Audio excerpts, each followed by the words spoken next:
Since 1969, the Oregon Country Fair has been part of the region's cultural landscape.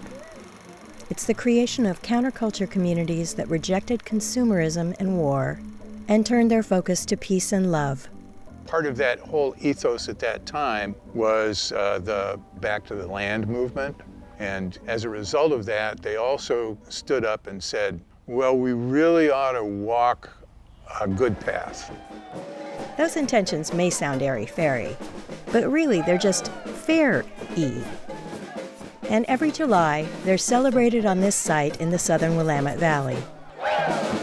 Land stewardship is absolutely a priority of the fair.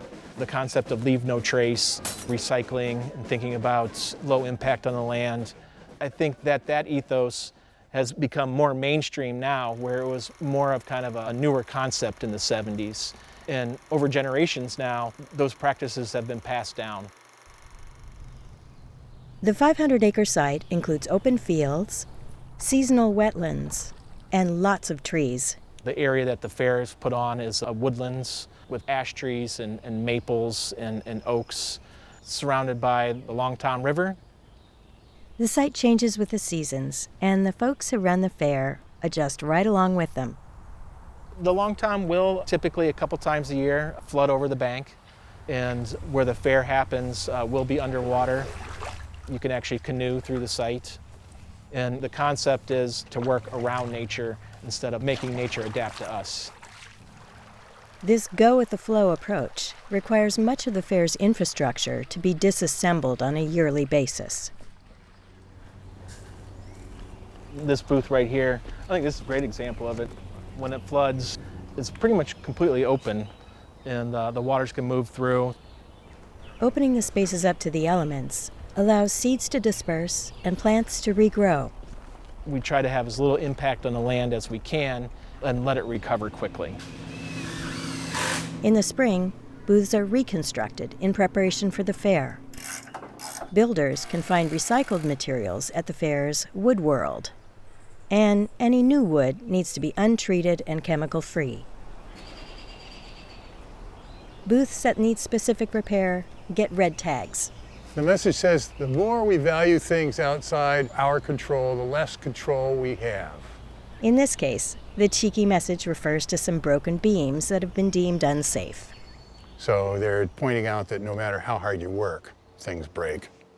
We try and be happy and friendly and apprise people of the problems without being dull. We found that strict authoritarianism gets you nowhere. There we go. It can be trippy around here. Whatever the issue, there's a crew of volunteers ready to deal with it. All right, let's do it. In a uniquely fair-like way.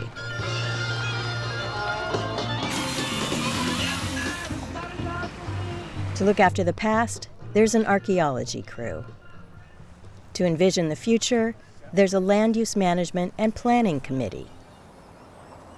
And to handle more present-day issues, that's something that we need to take care of. There's the Vegmanec crew. That's a safety hazard. Glenn Gregorio is one of its coordinators.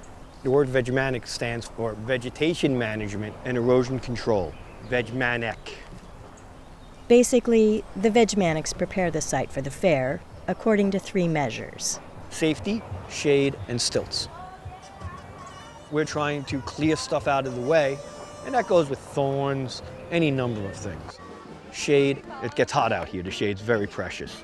And stilts, we have 15-foot stilt walkers that need to walk the path. Those practical considerations are rooted in a deeper philosophy. We have a value system that we apply where we want to cut as little as possible. So we're going to need to lift this up out of the way and make this space usable again for the fair. We're always balancing the fair that wants to expand without long-term damage. This is rose. My crew is probably figure out how to save that if we can. That's a big wild rose plant. Respect. We're trying to live our values, so it's all these little tactics to the ultimate strategy of, above all, reverence for the land. As the fair's 3-day run begins in July, the work shifts from managing the land to managing the 35,000 people who attend. Lovely, lovely, lovely. That's the way to do it, yeah? Recycle or die. Amy Hand is one of the leaders of the recycling crew. We collect and process refundables, landfill, compost, and recyclables. The crew of nearly 200 volunteers works in shifts. In the morning, we separate everything by hand to make sure we use the landfill as little as possible. And the afternoon shift people are there to help you understand that, yes, it does go in the compost, and not the landfill barrel. That cup is compostable. I love rubbish. This is made out of cornstarch. You've got a green stripe, compostable. Look like a plastic cup. Bamboozled, you know, we live in a world of illusion. This is compostable. Don't put it over there, it goes here. All food booths are required to use compostable products and durable flatware. And we fill 2 semi-trailers with just the refundables alone. In 2024, the fair generated about 23 tons of landfill, but made almost 30 tons of compost, all hand-sorted and processed on site.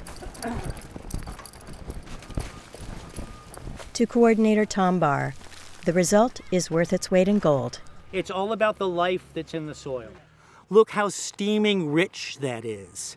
This is the gold. This is the payoff. This is what makes this worthwhile, because this is the soil that will grow the future of the fair. The work is hard and dirty, but no one seems to mind. You know, we work and we play together, and it becomes this really beautiful dance. There's trucks and trailers pulling in and out, and people sorting things by hand, and lots of laughter, and it's a ruckus.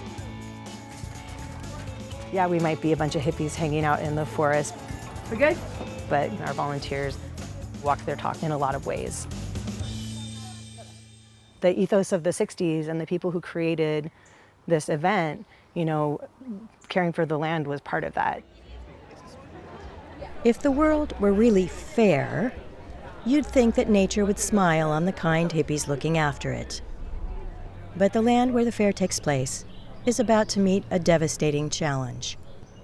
We've got this Emerald Ash Boer problem. 70–80% of this place is ash. The Emerald Ash Boer is an invasive beetle from Asia. After wiping out entire ash forests in the eastern U.S., it was found in the Tualatin Valley in 2022.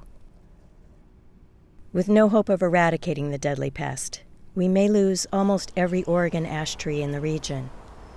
People are saying up to 10 years and it's all going to be gone. That's terribly frightening. It's kind of doomsday-ish, but right now we need to get trees planted because shade takes a long time to come back. The fair is hoping to save some of the site's most iconic Oregon ash trees, but treating them with pesticides is expensive and not a sure bet. We have some significant thinking to do of how that's going to impact the site, and then it's safety things. You know, we'll have dead ash trees everywhere, but you know, the fair's been gone for over 50 years, and it's not going to stop, and so we just have to figure out how to face this next challenge. Whatever happens, it's likely that the thousands of volunteers and generations of attendees will come at it with the same values that sparked the fair's creation. Basically, we're an intentional family, and these stewardship crews are very much the fair trying to live its consciousness and its intention on the land. And we practice it here so that we can bring it to the outside world. And we're going to keep working through our issues because there is no other way.